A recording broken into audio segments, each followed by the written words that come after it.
perkenalkan, saya Ibu Daryanti. Saya adalah guru di instansi SDN 10 Tulang Bawang Tengah. Kali ini saya akan mempresentasikan tugas wawancara kepada Ibu Kepala Sekolah saya, yakni Ibu Sri Wahyuni. Saya mohon waktunya, Ibu. Selamat menyaksikan video dari saya. Assalamualaikum, Ibu. Waalaikumsalam. Ibu mohon izin untuk waktunya sebentar, Ibu. Sebelumnya saya mohon maaf, Ibu. Apakah Ibu sedang tidak sibuk ya, Bu ya? Kebetulan tidak begitu sibuk. Nah, benar ya, Bu. Banyak ini. Ini Bu, begini, saya ingin mewawancarai Ibu sebagai kepala sekolah terkait pengambilan keputusan Ibu sebagai kepala sekolah terhadap kasus-kasus yang terjadi di SDN 10 Tulang Bawang Tengah ini.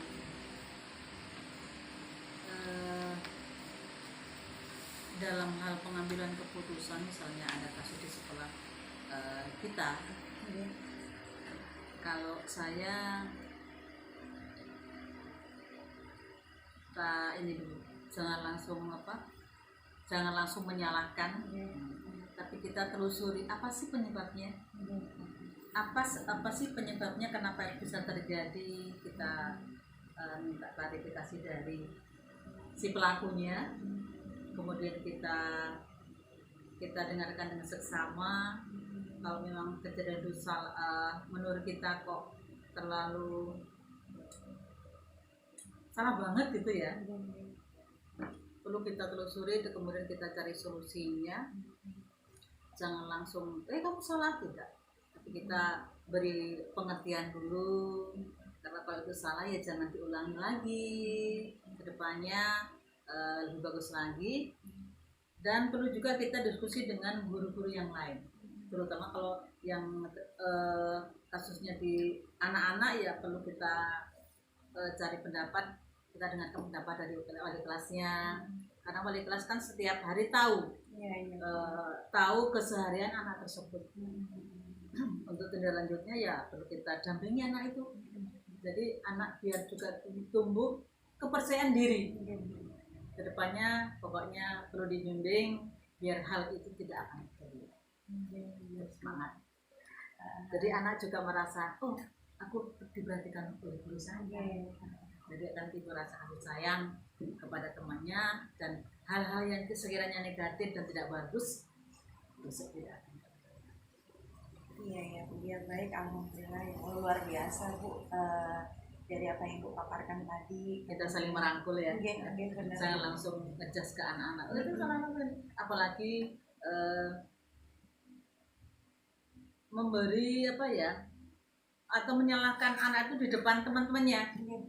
Jadi kita panggil anak itu, kalau pelakunya dua ya kita kumpulkan berdua. Kenapa sih hal itu bisa terjadi, penyebabnya apa, kemudian kita cari solusinya dan kita tindak lanjuti dengan guru, wali kelas atau guru yang lain. Jadi itu nggak rasa malu. Demikian menurut saya. Iya Ibu. Terima kasih banyak Bu, pemaparan dari yang Ibu paparkan tadi luar biasa. Jadi sebelum kita melakukan tindak lanjut, yang kita harus mengidentifikasi dulu ya Bu ya. Selama ini bagaimana sih Ibu dapat mengidentifikasi kasus-kasus yang merupakan dilema etika atau bujukan moral selama itu menjadi kepala sekolah di sini Bu? Kalau saya dari sudut pandang Ibu lagi, kalau saya dalam hal mengidentifikasi kasus-kasus yang terjadi, kebetulan alhamdulillah juga sampai dengan saat ini kasus-kasus yang ada di sekolah kita, sekolah di SDN 10 Tulang Bawang Tengah itu ya masih dianggap normal. Tetapi untuk mengantisipasi itu juga perlu penanaman atau contoh yang bagus, teladan yang bagus yang diperlihatkan oleh guru, karena guru adalah sosok yang perlu diteladani oleh segenap anak-anak murid kita. Kalau gurunya berperilaku bagus, insya Allah juga anak-anak akan mencontoh. Oh, gurunya juga ibu guru, oh, seperti ibu guru, oh seperti pak guru itu. Jadi anak juga bisa, insya Allah juga bisa menularkan hal-hal yang positif itu kepada anak-anaknya, kepada teman-temannya. Kalau bu guru sudah bilang tidak boleh, berarti itu udah gak bos lagi. Jadi dimulai dari hal-hal yang sepele, terutama ya sering kita dengungkan ke segenap anak-anak kita, terutama lewat pembicaraan hal-hal sepele, misalnya nggak boleh misalnya ngejek berawal dari kita guyonan, tapi kalau kebablasan juga bisa menimbulkan emosi yang awalnya mungkin guyonan, tapi kadang-kadang mungkin keceplosan. Jadi kalau kita tidak dampingi guyonan yang halnya sepele, tapi akhirnya merembet ke, misalnya guyonan merembet ke nama orang tua, itu lama-lama juga akan memicu pembulian. Itu yang sering-sering kita dengungkan. Ayo, nggak boleh seperti itu nak ya, nggak boleh, jangan dilakukan. Kita semua saling menyayangi, saling memperhatikan, karena apa, kita juga satu keluarga. Jadi nggak boleh membiasakan hal-hal yang sekiranya sepele tapi bisa menimbulkan percikan-percikan emosi. Itu kalau itu gunanya kita sebagai guru, wali kelas, gunanya kita memantau, mendampingi apa sih yang dilakukan anak di sekolah, apa di lingkungan sekolah ataupun juga di luar sekolah, terutama pada jam-jam istirahat. Jadi ini ya Bu ya, ini tadi jadi kita mengidentifikasinya dengan cara kita melihat di lingkungan sekitar kita dulu, ke hal-hal yang sekiranya dilakukan oleh peserta didik kita. Kadang-kadang hal seperti itu kadang nggak disadari loh sama anak. Makanya perlu pendampingan, kita mendampingi anak-anak dari hal sepele, tapi ya karena hal itu pernah terjadi, dan setelah kita telusuri ya, apa sih penyebabnya kok bisa berantem gini-gini, oh ternyata berawal dari obrolan, dari tutur kata yang mungkin tadinya bercanda. Sekali perlu sosok seorang guru yang bisa memberikan tauladan yang bagus, baik dari cara kita berbicara, cara kita menegur anak, biar anak tuh nggak malu di depan teman-temannya. Itu yang perlu ditanamkan. Masya Allah. Itu iya benar seorang dia. Berarti itu tadi sudah sangat luar biasa, identifikasi dari permasalahan. Kemudian Ibu juga sekaligus memaparkan bagaimana sih cara untuk mengambil tindakannya. Kemudian, langkah-langkah atau prosedur seperti apa sih Bu yang biasanya Ibu lakukan tadi selain kita mengidentifikasi dengan di lingkungan sekitar yang terjadi pada anak-anak kita, itu gimana Bu? Prosedurnya misalnya kalau ada terjadi perselisihan antara murid, kemudian apakah misalnya kita melibatkan orang tua kalau misalnya faktor. Oh iya, kebetulan di sekolah kami pernah terjadi seperti itu. Berawal dari anak itu guyonan saat istirahat, nggak taunya kebablasan, akhirnya timbullah rasa saling tersinggung, ngecek, akhirnya berantem bener. Nah, setelah berantem itu kedua anak tuh tak panggil ke kantor. Yaudah, kedua-duanya sama-sama menangis. Akhirnya didampingi wali kelas, kenapa sih nak, kok bisa berantem, kenapa, penyebabnya tuh apa sih? Kedua anak itu saling mengungkapkan perasaannya, awalnya seperti apa, akhirnya timbullah saling pukul dan sebagainya. Kebetulan kedua anak ini beda suku. Nah, kita sebagai saya, terutama sebagai kepala sekolah, juga mengantisipasi hal-hal yang tidak diinginkan. Jadi kedua orang tua itu kami panggil datang ke sekolah, kemudian kita disaksikan oleh guru, kemudian anak tersebut, kemudian wali muridnya, kita sampaikan hal yang terjadi real, nyata, tidak ada ditambah ataupun dikurang. Setelah kita berikan wawasan, kemudian pengertian kepada orang tuanya, agar hal ini tidak berlanjut. Karena apa, kedua anak itu saling memaparkan sejujurnya. Kita ajari anak-anak kita berbicara jujur, mengutarakan yang sebenar-benarnya. Setelah kita beri pengertian kepada orang tua tersebut, akhirnya kita saling memaafkan, saling memaklumi, karena juga anak-anak, apalagi anak-anak kelas 3 kan perkembangan emosinya kan masih labil. Jadi kedua orang tersebut orang tua saling memahami, saling mengerti, kita saling memaafkan. Ya pokoknya kita kedua anak saling berjanji tidak akan mengulangi lagi, mohon maaf, saling memaafkan. Yang saling memaafkan tidak hanya anaknya tapi orang tuanya. Maafkan anak saya yang mungkin kurang sabar. Jadi hal itu kita mohon juga tidak berlanjut. Jadi cukup kita selesaikan di sekolah, dan anak tersebut juga mereka berdua juga berjanji tidak akan mengulangi lagi, dan insya Allah kedepannya juga hal-hal seperti itu tidak perlu terjadi. Sekali lagi, pendampingan seorang wali kelas itu sangat perlu. Jadi ketika kita menghadapi hal-hal seperti itu, seluruh aspek yang ada di sekolahan ini kita libatkan, ya, termasuk orang tua. Tidak hanya wali kelas, tapi juga semua guru. Semua guru kebetulan kan, kalau guru tuh tahu juga ya, kalau pernah ngajar kelas 1 kan mesti kenal. Ini karakter anak ini sifatnya anak itu pendiam. Nah, anak tuh kalau mungkin awalnya pendiam, tapi mungkin karena sering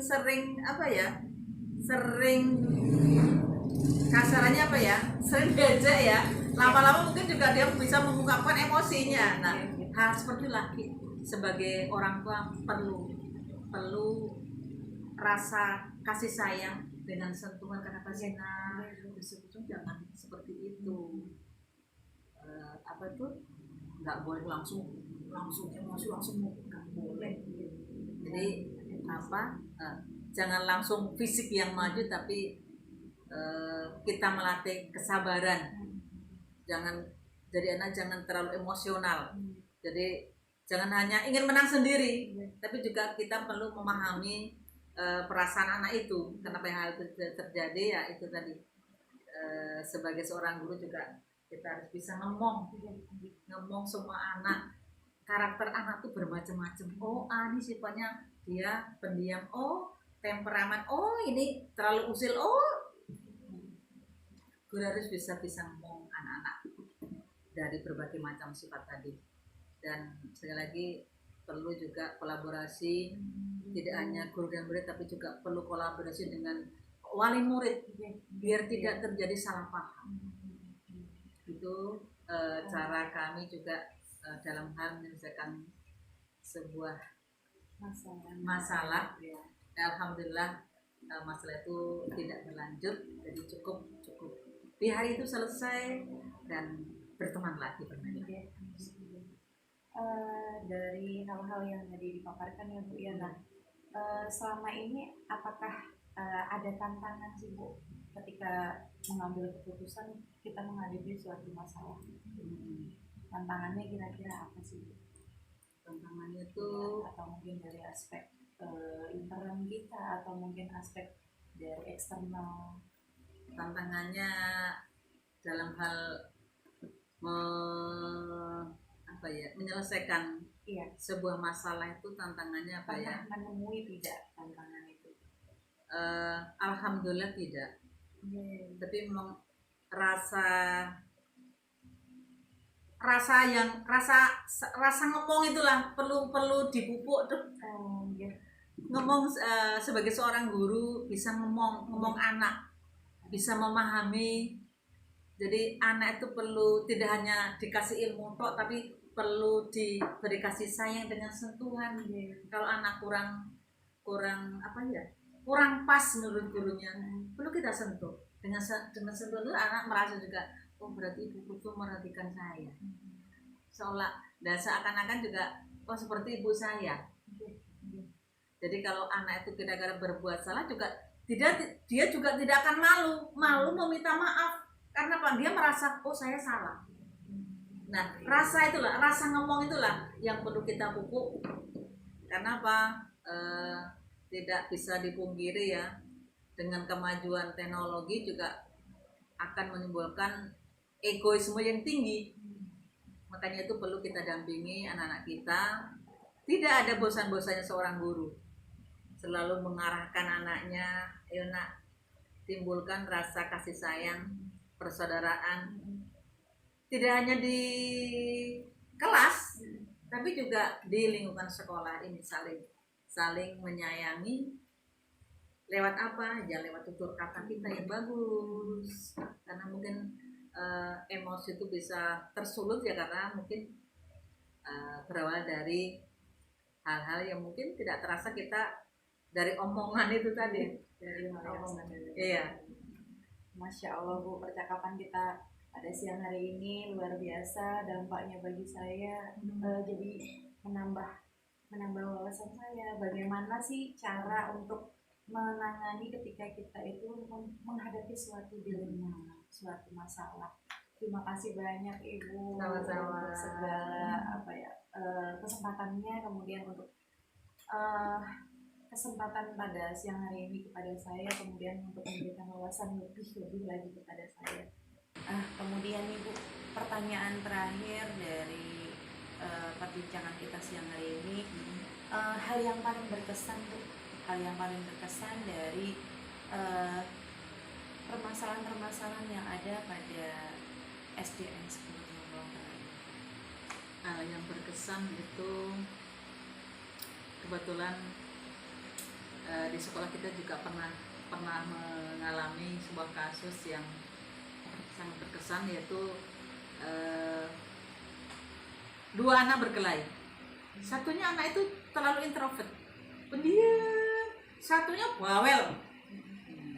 Ya itu tadi, karena pendiam mungkin sering kenapa di hari itu bisa terjadi sebuah kasus berantem, ya karena mungkin si anak pendiam itu mungkin pertama dianggapnya Allah paling nggak berani, tapi ya namanya kebetulan ilham dengan si Ardi.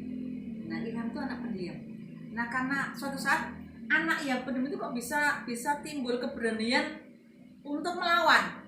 Nah, akhirnya timbullah perkelahian. Nah, dari kasus ini yang sangat berkesan itu setelah kita cari tahu dan kemudian kita cari solusinya, kebetulan juga kita panggil orang tuanya. Kedua orang tuanya bisa memahami kenapa hal itu bisa terjadi. Jadi yang membuat kita merasa luar biasa. Jadi si ibu dari Ilham itu yang anak pendiam itu bisa memahami. Ya sebelumnya mungkin kita timbul kekhawatiran, aduh ini punya kalau marah, kebetulan 2 suku yang berbeda. Jadi kekhawatiran kita itu kalau ibunya tuh bisa temperamen, bisa salah paham. Ternyata setelah kita dengarkan cerita yang real seperti apa yang disampaikan oleh pelakunya antara Ardi dan Ilham itu, ibu dari Ilham itu bisa memahami kenapa hal itu bisa terjadi dan bahkan minta maaf kepada sekolah, minta maaf karena perilaku anaknya yang tidak biasa. Dan hal ini juga bisa menjadi pembelajaran kepada kita semuanya, kepada segenap anak didik kita. Sekali lagi, pembulian itu dan berawal dari ngecek-ngecek itu hal-hal yang sepele tapi bisa menjadi besar kalau tidak diawasi oleh wali kelasnya dan segenap guru yang ada di sekolah ini. Makanya tidak ada bosan-bosannya kita selalu menenggungkan kepada kita semuanya, timbulkan rasa kasih sayang terhadap kita semuanya. Karena apa? Kalau rasa kasih sayang sudah ditimbulkan, insya Allah juga hal-hal yang sering nggak terjadi itu tidak akan terjadi. Sekali lagi, peran serta seorang guru itu sangat penting. Kenapa? Guru digugu dan diburu. Ya, luar biasa Ibu. Itu saja yang dapat saya sampaikan. Sekali lagi terima kasih atas kedatangannya. Semoga pembicaraan kita bisa bermanfaat. Terima kasih banyak Ibu.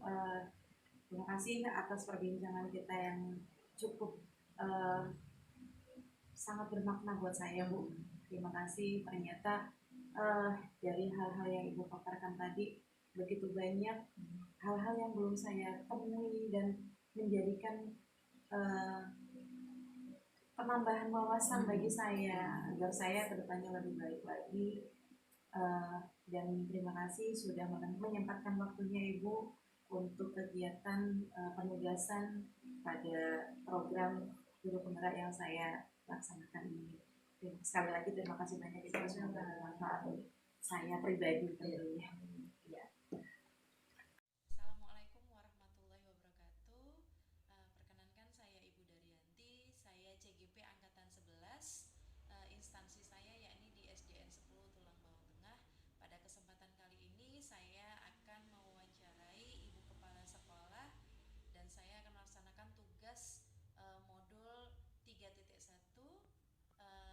Terima kasih atas waktunya Ibu Eni dan saya akan mewawancarai beliau pada kesempatan kali ini. Selamat siang Ibu. Assalamualaikum warahmatullahi wabarakatuh Ibu. Mohon izin Ibu, waktunya sebentar boleh Bu? Sebelumnya mohon maaf ya Bu, apakah Ibu sedang tidak sibuk hari ini? Ya, Bu. Jadi begini Bu, saya ini mewawancarai Ibu sebagai kepala sekolah terkait pengambilan keputusan Ibu sebagai kepala sekolah terhadap kasus-kasus yang terjadi di sekolah ini.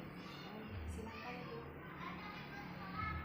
Begini Ibu, selama ini bagaimana sih Bu, Ibu dapat mengidentifikasi kasus-kasus yang merupakan dilema, etika, atau rujukan moral selama Ibu menjadi kepala sekolah? Saya melihat dari sudut pandang moral dan hukum, apabila kasus tersebut melawan hukum, maka sudah tentu benar atau salah. Namun jika masih dikatakan benar, lawan benar, masalah tersebut adalah dilema etika. Jadi selama ini bagaimana Ibu sebagai kepala sekolah untuk menjalankan pengambilan keputusan di sekolah yang Ibu pimpin? Kemudian terutama untuk kasus-kasus di mana ada dua kepentingan yang sama-sama benar atau sama-sama mengandung sifat kebajikan atau nilai kebajikan. Selama ini saya selalu mengidentifikasi kasus dari berbagai sudut pandang, kemudian menimbang secara matang mana yang paling benar dan keputusan tersebut menguntungkan banyak orang, tidak ada yang dirugikan. Jadi begitu ya Bu ya, luar biasa sekali. Kemudian langkah-langkahnya Bu atau prosedur seperti apa sih yang biasa Ibu lakukan selama ini Bu? Langkah-langkah yang saya lakukan pertama yaitu menentukan penyebab permasalahan, kemudian menentukan siapa yang terlibat, kemudian menanyakan kepada orang-orang terdekat, berdiskusi dengan warga sekolah, membuat beberapa solusi keputusan, menimbang lagi dari berbagai sudut pandang sebelum memutuskan atau mengambil solusi. 1, 2. Jadi begitu ya Bu ya langkah-langkahnya ya. Jadi tadi ada 3 solusi ya Bu ya. Kemudian hal-hal apa saja sih Bu yang selama ini Ibu anggap efektif dalam pengambilan keputusan pada kasus-kasus dilema etika yang terjadi pada sekolah? Di sini saya melakukan analisis kasus, kemudian menentukan solusinya sesuai dengan peraturan dan norma yang berlaku, dan mengedepankan kepentingan umum. Solusi tersebut harus bermanfaat bagi banyak orang dan baik secara jangka panjang. Jadi di sini Ibu juga memikirkan tentang manfaatnya untuk jangka panjang ke depan ya Bu ya. Hal-hal apa saja Bu yang selama ini merupakan tantangan dalam pengambilan keputusan pada kasus-kasus dilema yang terjadi? Tantangan dalam mengambil keputusan ini adalah mencari suatu keputusan terbaik karena keduanya merupakan masalah yang sama-sama benar. Dalam mengambil keputusan di sini harus menguntungkan kedua belah pihak dan tidak merugikan dari salah satu. Jadi sama-sama ya Bu ya, kita tidak boleh timpang sebelah ya Bu. Iya.